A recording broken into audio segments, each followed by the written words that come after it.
ஹெல்த்தியாக எம்மியாக veggie role எப்படி பண்ணலாம்னு பார்க்கலாம். நிறைய டைப் ஆஃப் வெஜிடபிள்ஸ் தான் நம்ம ஆட் பண்ணி டிஃப்ரெண்ட்டாக சூப்பராக ஸ்நாக்ஸ் ரெடி பண்ணலாம். அது மாதிரி தான் இதை நான் ரெடி பண்ணியிருக்கேன். இன்கேஸ் உங்கள் வீட்டில் யாராவது வெஜிடபிள்ஸ் சாப்பிடாமல் இருந்தாங்கன்னா இந்த மாதிரி ட்ரை பண்ணி பாருங்கள், சூப்பராக இருக்கும்.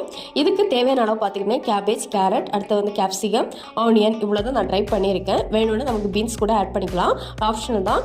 இதெல்லாம் வந்து நல்லா சாப் பண்ணி எடுத்துக்கலாம். ஃபர்ஸ்ட் ஆஃப் ஆல் வந்து கடாயில் வந்து ஆனியன் போட்டுட்டு நம்ம சாப் பண்ணியிருக்க வெஜிடபிள்ஸ் எல்லாத்தையும் ஆட் பண்ணிக்கலாம். இதெல்லாம் நல்லா வதக்கி கொஞ்சம் நல்லா வந்ததுக்கப்புறம் இதில் வந்து நம்மளுக்கு தேவையான அளவு மசாலாஸ் ஆட் பண்ணிக்கலாம். மசாலாஸ்னால் இருந்தால் பெருசாக இல்லை, உப்பு, காரத்துக்கு சில்லி ஃப்ளெக்ஸு, அடுத்து பெப்பர், இதெல்லாம் ஆட் பண்ணி நல்லா ஸ்மாஷ் பண்ணிக்கலாம். அதுக்கப்புறமா ஃபைனலாக கிரைண்ட் பண்ண பன்னீரை ஆட் பண்ணிக்கிறேன்.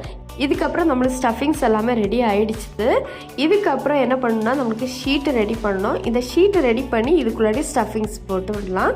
இதை வந்து நான் நெக்ஸ்ட் வீடியோவில் கண்டினியூ பண்ணிக்கிறேன். தேங்க்ஸ் ஃபார் வாட்சிங்.